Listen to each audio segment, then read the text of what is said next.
আসসালামু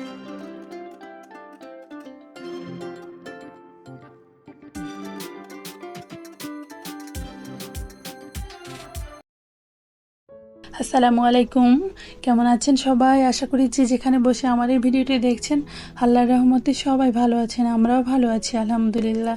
নতুন দিনে নতুন আরেকটি ভিডিও দেখার জন্য সবাইকে স্বাগত জানাচ্ছি। তো আজকেও আমি সকাল থেকেই শুরু করেছি। আসলে আমার ছোট মেয়ে এখন ঘুমায়, তো এই সুযোগটাকে কাজে লাগিয়ে কিছু কাজ এগিয়ে রাখার চেষ্টা আর কি। এটা আমি না, আমার মতো যারা ছোট যাদের ছোট বেবি আছে তারা জানে তাদের সংসারের কাজগুলোকে করতে কতটা কষ্ট হয়, পরিশ্রম হয়। তো আর সবথেকে বড় কথা, আমাদের মধ্যবিত্ত মানুষ যারা আছে তারা কিন্তু চাইলেই হেল্পিং হ্যান্ড নিতে পারে না। তো এটা না নিয়ে নিজের কাজগুলোকে নিজেই করার চেষ্টা করি। আসলে এখন কিন্তু সঞ্চয় করা অত্যন্ত জরুরি। যে সময় সুযোগ এসেছে, জানি না ভবিষ্যৎ প্রজন্মদের জন্য কি অপেক্ষা করছে, তারপরও আল্লাহ আছে, আল্লাহ ভরসা, আল্লাহ চালাবে, এক ব্যবস্থা করে নেবে। তারপরে রুটিগুলো বেলা হলে আমি কিন্তু বেশ কিছু রুটি বেলে নিয়েছি, কারণ আমি 2-3 দিন এটা দিয়ে চলবো। আর ওদের বাবা যেহেতু অফিসের কাজে বাইরে গিয়েছে, 2 মেয়েকে নিয়ে আমার বেশ হয়ে যাবে। আর প্রতিদিন যেহেতু রুটি খাওয়া হয় না, আমি এখানে বেশ কিছু সুজি ভেজে নিচ্ছি, কারণ একটু হালুয়া করব সুজির। বড় মেয়েটা আবার এটা পছন্দ করে, ছোটো মেয়ে তো একদমই খেতে চায় না, ওর জন্য অন্য কিছু করে নেব। এভাবে করেই 2-3 দিন চলে যাবে যদি আল্লাহ চায় তো। আর এখন যারা আমার ভিডিওটি দেখতে শুরু করেছেন, প্লিজ একটা লাইক দিয়ে শুরু করবেন। আমার প্রিয় আপুরা ভিডিও দেখে চলে যায়, কিন্তু লাইক দিতে হয়তো বা ভুলে যায়, তাই একটু মনে করিয়ে দিলাম। আসলে মনে করার দায়িত্বটা তো আমার, তাই না? তো আমি এখানে একটু কিশমিশ, তারপরে একটু বাদাম ভেজে নিয়েছি। তো এটাকে উপরে দিয়ে একটু ঠান্ডা হলে আমি ফ্রিজে রেখে দেবো। এটা কিন্তু ঠান্ডা খেতেই ভালো লাগে।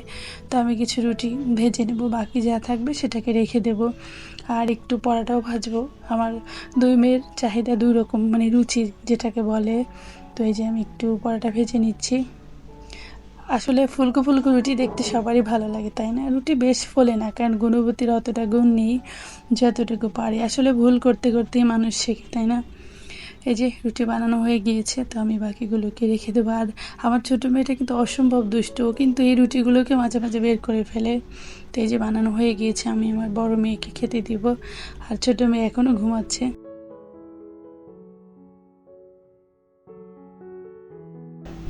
তারপর এই যে আমি রুমে চলে আসছি, জানালাটাকে খুলে দিলাম। আসলে একটু দেরি করে খুলেছি, যেহেতু রোড সাইড বাসা, তো প্রচুর শব্দ হয়। ছোটো মেয়েটা আমি চাই যে একটু ঘুমিয়ে থাকুক, এই ফাঁকে আমি কাজগুলো করব। তো জানালাটাকে খুলে দিয়ে বেশ কিছুক্ষণ দাঁড়িয়েছিলাম। প্রচুর বাতাস, তাই না? আর সবুজ, একদম চোখ জুড়িয়ে যায়। প্রকৃতি দেখলে কি হবে, সংসারে কাজ করতে হবে। এই যে একটু ঝেড়ে মুছে নিচ্ছি, যা আছে যতটুকু ততটুকুই আর কি। তো একটু ধুলাবালি পড়েছে, এগুলোকে পরিষ্কার করব। যদিও গ্রামের বাড়িতে যাওয়া হতে পারে। আসলে বাড়িতে যেতে চেয়েছিলাম না, কারণ এখন তো আর আমাদের জন্য কেউ অপেক্ষা করে না, তাই না? তারপরেও কিছু দায়িত্ব রয়েছে, জানি না কি হয়। আর বাড়িতে গেলে তো একটু কাজ বেড়ে যায়। যতই আমি পরিষ্কার করে রেখে যাই না কেন, এসে দেখি যে এরকমটা সেরকমই রয়েছে। তারপরেও কি আর করার, একটু ঝেড়ে মুছে পরিষ্কার করে রেখে যাব। তো আমি একটু ভিজে একটা হালকা হাতে একটু সব কিছু একটু মুছে নিচ্ছি, তারপর অন্য কাজ করব।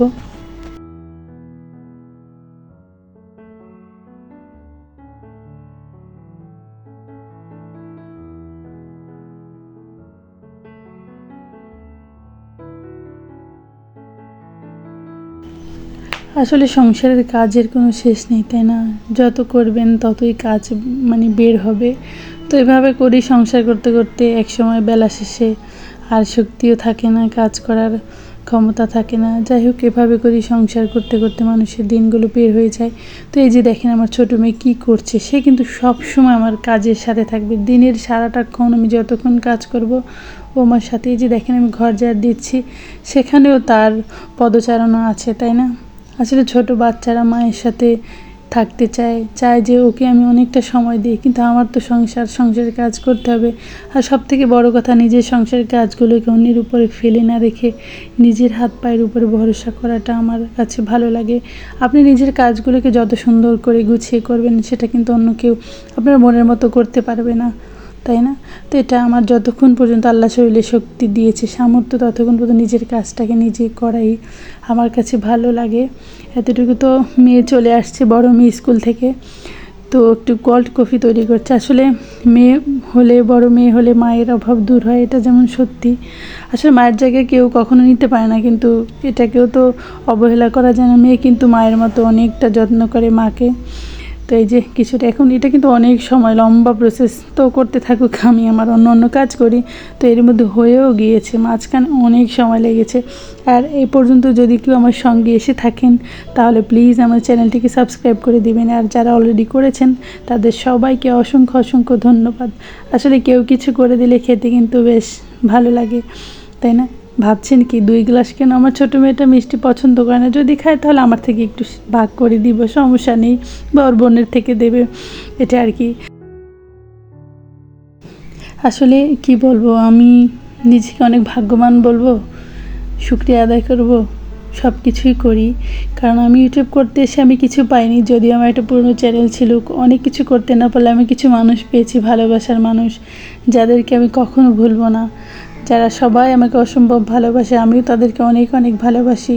আল্লাহ তাদের সবার মনের আশাকে পূরণ করুক।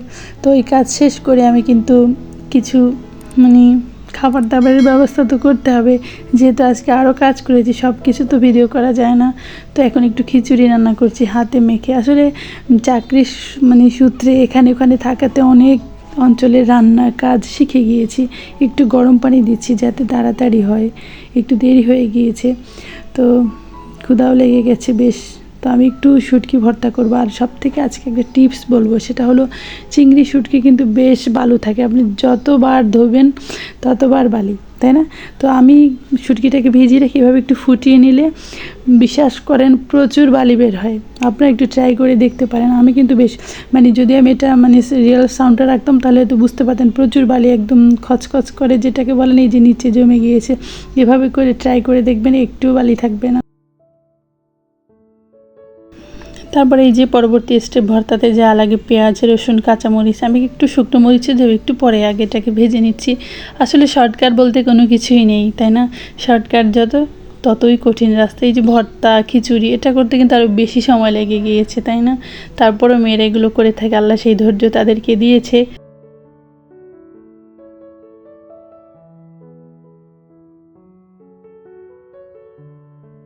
আসলে ভর্তা কতটা স্বাস্থ্যসম্মত আমি জানি না, কিন্তু খেতে কিন্তু বেশ ভালো লাগে। আর মেয়েরা একটু ভর্তা পছন্দ করে, শুটকি ভর্তা তো অনেকের পছন্দ।